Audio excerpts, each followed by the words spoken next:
আসসালামু আলাইকুম। এটা নিয়ে বসো।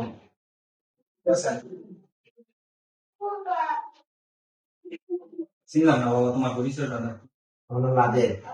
আমার বাবার নাম হচ্ছে থাম। তত চিনছি। এই সব টাকা নিয়ে আগে তোমাকে কথা ছিল, ওই যৌতুক ব্যাপারে তুই জানতো না। ওখানে তোর পরিচয়টা আমি দেই, তুই হন।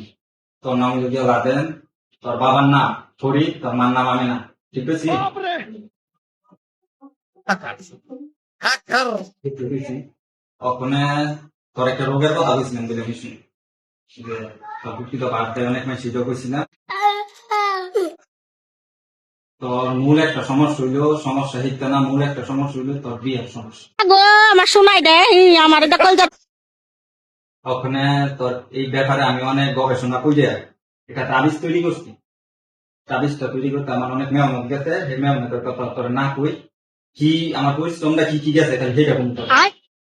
তাবিজটা তৈরি করতে তিনটা কথা বলছে। একটা হইলো গিয়া কলা গাছের কাঠের গুঁড়া, লাল পিঁপড়া, রক্ত লাগবে, আরেকটা হইলো কঙ্কালের সয়ের পানি। এই তিনটা উপাদান দিয়া তাবিজটা তৈরি করছি। এই যে তাবিজটা তাবিজটা কেমনে ব্যবহার করবি এইটা ব্যাখ্যা দিব আমি। তাবিজটা তুই নিয়মিত 7 দিন ব্যবহার করবি। দৈনিক 3 বেলা খাওয়ার শেষে পানির মধ্যে চুবাইয়া 3 ঢুকে পানি পান করবি। আর ঘুমানোর সময় তাবিজটা বালিশের ভিতরে তুই ঘুমাবি, বুঝছো? আর 7 দিন একটানা এমনি তাবিজটা সেবন করবি।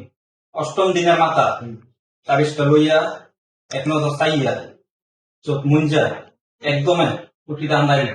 नहीं मैं गाली नहीं दे सकता। नहीं, गाली नहीं देना। अब फैमिली फैमिली देखती है वरना मैं ऐसे ऐसे गाली दूं